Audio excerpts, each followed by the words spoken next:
loud. Cause we are controlling transmission with dance beats and R&B. Dawn Marie. You're in the mix with Lil Drummer Girl. With your host, Dawn Marie. In the mix. Dawn Marie. Hi, and welcome to the radio show. I'm your host, Dawn Marie, and today I have a super special guest. His name is Michael Reed. Not only is he quite handsome, he's an ice hockey player, and at the young age of 24, he's also an entrepreneur. He's a bourbon distiller. His company is called American Barrel. They make bourbon whiskey. If only you could see this bottle. It's such a unique bottle. It is beautiful. It's got this really cool design out there. It's a beautiful snake slithering around the bottle. So nicely crafted. I will definitely add a photo in the link below so that you guys can take a look at it. And I was so impressed with Michael that this young entrepreneur who's still in college and running this business, I knew I had to get him on the show. Well, ladies and gentlemen, I'm psyched because we have him here today. So without further ado, join me in welcoming Michael to the show. Welcome, Michael. How are you doing today? I'm doing great. How are you? Thank you for having me. Oh, thank you for being here. I know how hectic your schedule is between school and a business. It's got to be insane. And I'm sure that our listeners are wondering the same question that I know it was my first question is, how did you go from playing hockey to becoming a bourbon distiller? Well, you should know. I mean, whiskey is hockey's favorite drink. I was playing hockey at Indiana University, and I just was sitting in our hockey house. We had a little bar in the basement before we built the actual bar. And I was one of the kids on the team was from Texas, and he had a big Texas flag there with the rattlesnake around it. And I don't know if you're familiar, the rattlesnake is, classic. Very dangerous. Sorry?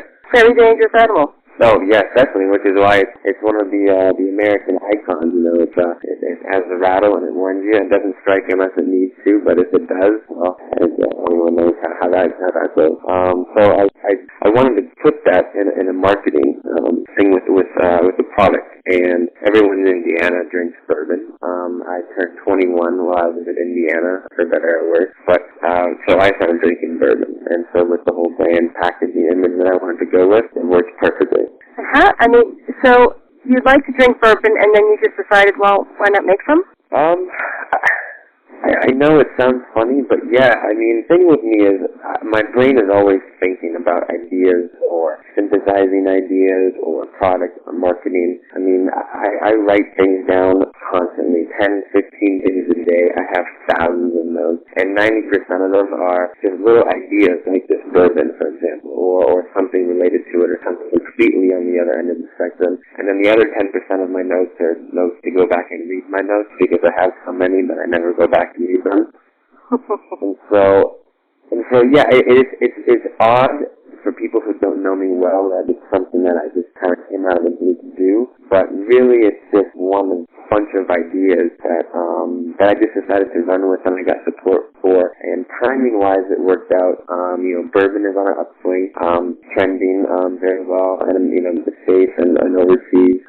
And then as far as the brand image that I crafted around the bourbon, culturally, it's having a big resurgence socially and politically. So it just worked out really well for me, and I didn't have an excuse not to go with it. Yeah, that's amazing. Is this your first business venture? This is my first. Okay. Did you always consider yourself to be an entrepreneur? Is this something that you always wanted to do, to have your own business? Yes and no. I will say this. I guess you can call myself an entrepreneur, but what drives me more is avoiding law school and the cubicle at all costs. So if I can make this work with that, then sure, I'll be an entrepreneur. I think that's the actual definition of an entrepreneur, avoiding the cubicle at all costs. So I love that. I think I'm going to have to quote you on that, Michael.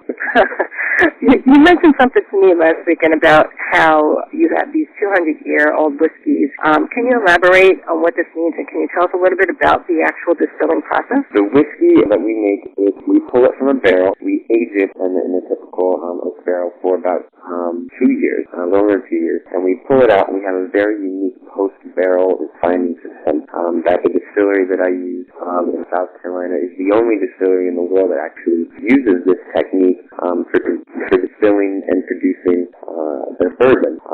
So we're the only really bourbon that has it on the market. And what it does is it replaces the process of typical and traditional aging where, our shelfmates have to leave their whiskey in a barrel for 6, 8, 10 years to achieve their desired taste profile. Well, with the system that we use, I can achieve the same thing, but even more efficiently, in just a couple of times through our post-barrel process. And what it does is it leaves the whiskey with a very smooth texture and yet retains a rich flavor. And mine has a very smooth finish, got a little caramel vanilla hint at the end. It's almost too drinkable. I've been accused of it being too drinkable lately, so I guess that's a bad thing or a good thing, but it's very good. I know that typically people, whiskey drinkers, historically, they want what's got the biggest number on the label. But the new trend is people just want to drink what tastes good, and mine tastes really good. I have to say, I must admit that when Kim was giving out some of these prize winners, the bottles from your American barrels, I was feeling really envious because I wanted to win one because I really love the bottle and it just looks so good. And I wanted, if it wasn't 10 o'clock in the morning, I was like, can you open it, Kim, and send the sample around because I really wanted to try it. How many bottles would you say are you distilling right now? Well, up at the still we have about 8,000, a little over 8,000 cases. So that equates to almost 48,000 units. Now all of those aren't filled at the moment. We just launched basically in Southwest Florida. I go to FCCU now. I play on the hockey team there. It's my hometown. I grew up here, and so this was a great place for me to start the brand. And so we're on, a few bar and restaurant sales. We're doing religious stores now, but we have some other deals in the works with other markets. So our ability to place orders and fill is any volume really. That's awesome. How and where do you warehouse all these bottles? Do you have to rent a space, or do you have a deal with some kind of warehouse distributor that you can actually put your stock in there? Well, how it works is the distillery will store all of our products before it's filled, and then after we fill it, we then ship it to the distributor who is then going to distribute to their accounts. So I'm not sure if you're familiar, but there's a 3-tier system. It's a really big pain in the butt, but anything that the federal government gets into usually is. And what has to happen is a distributor buys my product from me and then sells it to a restaurant or a bar or a liquor store. I can't go directly and do that. It sounds like it could be, annoying, and it is on some levels, but for some guys like me who are a little just starting, a big distributor is going to have a lot of contacts so they can drop products into a lot quicker than I can going from store to store to store one at a time by myself, which is pseudo what I have been doing because I think I saw you at the distributor helps out little guys like me in some cases because it has a lot of already made accounts. Whereas what I'm doing right now locally in Southwest Florida is being my own salesperson, delivery boy, forklift operator. So we're in the process of moving all of the products in Charleston to a bigger distributor so we can go into more markets. That's awesome. How do you find these distributors? Is this something like you actually have you to do that for you, or is this something that you'd have to do yourself? No, I do it myself. But most of the time I'll call a place, they'll come back and say that they love the product, but they need a $2 million marketing budget, something like that.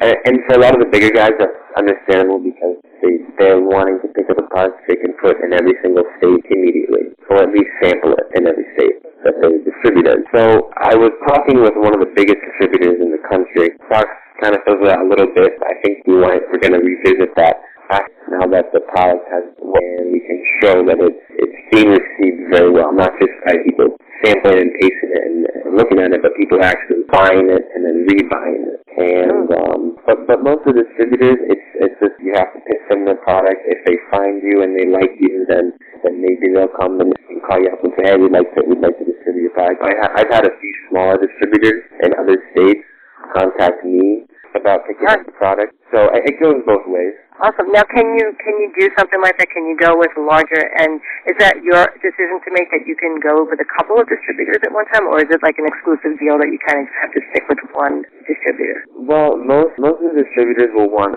exclusivity within their region or whatever part of whatever territory they distribute in. You're not going to want to have two distributors that both cover Fort Myers.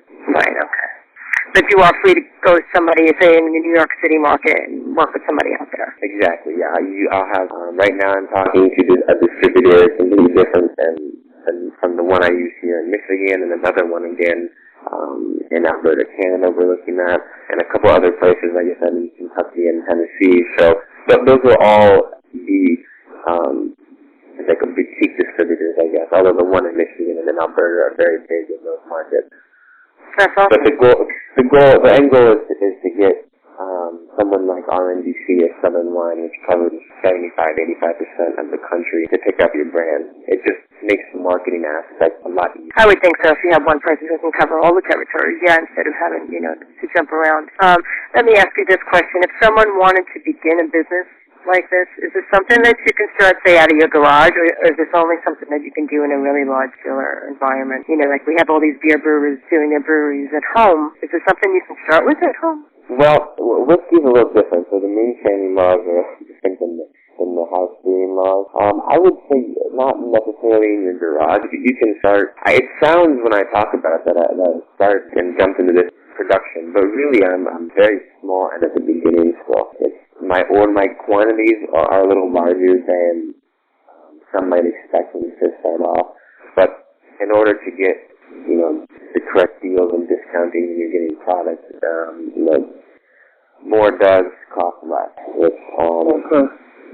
But yeah, I mean, like I started this when I was in a college dorm room in Indiana, and it's taken almost 3 years now to come to fruition and actually have a product in my hand that I can open and take a drink out of. Wow. That was my next question. I'm sorry, go ahead. I just wouldn't recommend selling or distilling that in your garage, but I mean, well, when I say garage, I mean when I say garage, I just mean like in a home-based environment. I didn't necessarily mean the garage literally, right. But yeah, I just said because I know there's a lot of that home brewing stuff going on right now, so it's kind of trending, and I didn't know if that's something. Because I know people can make moonshine, and that's another big thing that seems to be hitting the market right now. I remember people doing them in their homes. I just didn't know if that's something that could be done. But that was my question, to see how long has it been since you started it to actually where it's hit the market. So it's been 3 years? 3 years from the original conception concept of the idea to my first little sketches on paper to actually having a product that is being sold.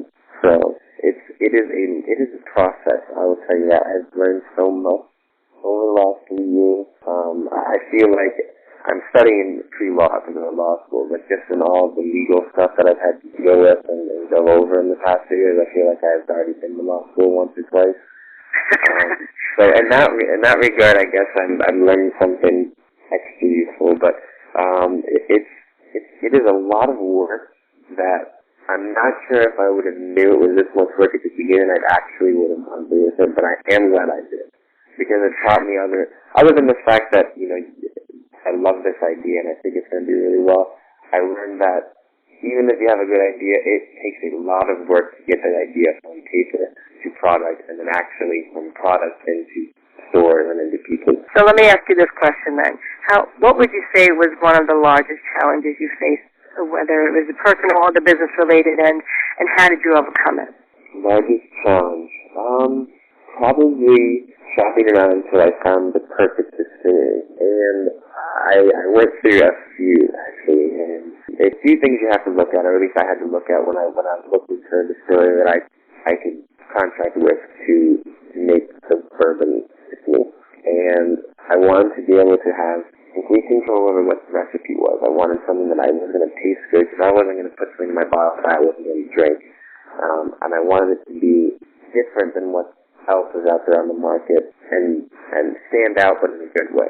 So I went through a couple different distilleries. We went back and forth, but when I finally found the one that I'm using in Carolina, it's been great so far. They're great with everything, and also they do the bottling there at site. They pack it up, they ship it. So it's that was probably one of the hardest. The other one was my bottle. My bottle is a very unique and detailed bottle. So getting that manufactured wasn't as easy as getting, just like a typical wine bottle made. There's a lot of intricacies, the molds and everything that goes into it. So that was another hurdle, but we overcame that and it came out great. I would say, other than that, just right now would be the biggest hurdle would just be every day getting on the phone and calling distributors and calling retailers to call their distributors to get product. Wow. So I love the design. How did you come up with that design for your bottle? It's so unique. I honestly couldn't tell you. I think it just popped in my head. But I came up with the name first. American barrels, which is, a little double entendre for gun barrels and whiskey barrels. And so I think that led into the design of the bottle. I knew I wanted to use the rattlesnake. That was my big icon. That was going to be my party bat, was with the rattlesnake. And so then after I had that and the name, somewhere along the line, maybe in a dream, the shotgun shell bottle just popped in my head. So I just started drawing it up, and that's the one everyone likes most, so that's the one I went with. Wow. Yeah, I mean, I'm a huge fan of glass, and I admire all kinds of glass. I have collections of, blown glass vases and any unique little glass pieces I'll pick up along the way. I actually have a little, an antique bottle, which is in the shape of the Eiffel Tower, which I think I probably had perfume in it or something years ago, and it looks like it's probably from the 20s or 30s or something. And what I do is on my fireplace mantle, and every holiday I put water and food coloring in it, so I change the color of it so that it's Christmas and green at St. Patrick's Day and what have you. But, I really, really love the bottle, and I can't wait to get my hands on a couple bottles because I think they're actually going to be great gifts, and I want to get them to my friends and family. So I'm wanting to know, do you have any events or sample tastings that you do throughout the year? Yeah, we've done a lot actually so far, just the past month, and we have one. There's a whiskey. I'm going to change courses here for a second because I know that you are a hockey player, and hockey is one of my all-time favorite sports. And I definitely felt like I was honored to work with the National Hockey League for the 3 years that I worked with them, and I've been a fan of the game since I was a little girl, and my brother, who played roller hockey at the time, I remember asking him to teach me how to play hockey, and his response was, "Girls don't play hockey." But if anybody knows, in the 90s, the all-girl team won the U.S. Olympics, so I just thought, anyhow, I know you played for a long time, and you played for Indiana College for 2 years, and which is pretty impressive. And what position do you play? I played goalie, but I'll start off by addressing what you were saying there about girls playing hockey. My sister plays hockey, and she plays at Utica up in upstate New York, and she's very good. I think she averages 2 or 3 points a game. So I know that very well, and I don't even let her skate with me in the summers anymore when she's home because I don't want to be embarrassed. So now that I've got that, she plays forward. She's a center. And she's got dangles, is the word. Her hands are great, so she's very good. But I'm a goalie. I play right now at FGCU, and I transferred from Indiana University. I transferred for a number of reasons, but a lot of it was to start this whiskey brand. But I played at IU for 2 years, and before that, I was in Canada. I had taken a year and a half off between high school and college to play juniors up in Sarnia. So I suitcased all over the place actually for hockey, which has had its ups and its downs, but I've met a lot of cool people. I think traveling, you meet some really great people, and probably friends that you'll probably have for the rest of your life, or at least some really great contacts for the rest of your life. And I think goalies, that's like the toughest position to play. My ex-fiancé of 10 years was a goaltender, and I remember trying on the equipment. It's like 30 pounds of equipment, and the fact that you're constantly up and down, saving pucks from getting in the net, and then the opposing team always seems like they want to try to hurt you or cut you or something because they don't want to lose, and you never get a shift break. So I have to give you kudos, Michael, because that's like one of the toughest positions to play. How long have you been playing? Since I was 3. Wow. I used to live up in Carmel, Indiana, actually, a long time ago, and I guess I wanted to play soccer when I was younger, but you had to be 5 to play soccer, but 3 to play hockey. This is how the story goes. My mom tells it all the time. And so I got hockey skates instead of a soccer ball one year, and that was that. But you grew up in Florida? I did. I lived in Indiana for a little while when I was really young, and then we moved to South Florida here, and I grew up here. Played hockey locally at Germain Arena, which is where I play now with FCCU, and then when I got to high school, I left and went and played at 2 different prep schools in New England. I went to Westminster for a year in Connecticut, and then I transferred to a bigger hockey prep school, Cushing Academy, which is in North Massachusetts. Wow, so you really have skated everywhere. That's awesome. Yep. I've been in most of the states. I've been in tons of countries in Europe for Canada for hockey. So it's had its benefits even off the ice. Well, I have to give your parents a lot of credit because I'm sure that, being a hockey parent is no easy task for them either because the schedules and the costs involved. I know hockey is a super expensive sport. It's just amazing. So let me get back on track with American Barrels. So tell me, Michael, where can our listeners find American Barrels if they want to pick up a bottle? So is there some place, I know you said locally, is in the Fort Myers area, are there a couple liquor stores there that they could go to if they're in the area, or call and maybe have something shipped to them? Yes, we are just finishing up a deal actually with Total Wine and possibly Sam's Club as well. And then the Publix liquor store are picking it up also. If anyone wants to go to www.americanbarrels.com, our Where to Buy page will have all of the different retailers that you can find our product listed. And definitely go and get it. Absolutely. And Michael, I'd love to see you have super huge success with your business. And I just want to know, is there anything our listeners can do to help meet your goals?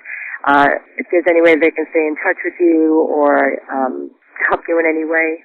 I mean, if you just want to follow us on Twitter, we also have a Facebook and Instagram. I'm trying to get my Instagram game up.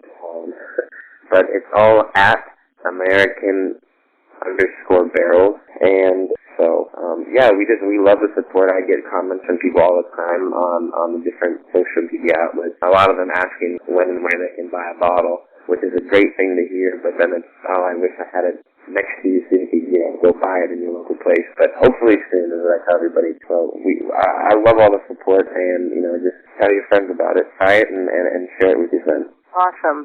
Well, Michael, I'm sad to say that it looks like we're almost out of time. But before we leave, I have a quick question. Has anybody ever told you you look like a young George Clooney? A young George Clooney? No, I have not gotten that. I've gotten someone else before, but not George Clooney. but I don't know what he looks like when he was younger. I wasn't before my time, but I'll say thank you.